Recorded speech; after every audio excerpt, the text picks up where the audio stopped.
कथेचं नाव आहे सत्याचं बळ. खूप वर्षांपूर्वी एका लहानशा गावात एक गोरगरीब मुलगा राहत होता. त्याचं नाव होतं राजू. तो अत्यंत प्रामाणिक, मेहनती आणि नम्र स्वभावाचा होता. त्याचे आईवडील शेती करून गुजराण करत होते. राजू लहानपणापासूनच खूप हुशार होता, पण त्यांच्याकडे शाळेची फी भरायला पैसे नव्हते.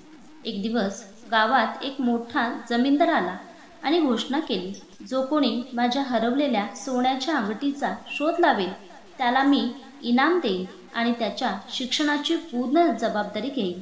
गावातले बरेच लोक शोध घेऊ लागले, पण कोणालाच ती अंगठी सापडली नाही. राजूने स्वतःहून ठरवलं की तो प्रयत्न करेल. तो दररोज शेतामध्ये, रस्त्यावर, विहिरीत शोध घेत होता. अखेरीस एका झाडाच्या फांदीखाली त्याला काहीतरी चमकताना दिसलं. त्याने उचलून पाहिलं, तीच सोन्याची अंगठी होती. राजू ती अंगठी घेऊन सरळ जमीनदाराकडे गेला. जमीनदार खूपच खुश झाला, पण त्याने एक परीक्षा घ्यायची ठरवली. राजू, ही अंगठी तू ठेवून दिली असतीस तर कुणालाच कळलं नसतं.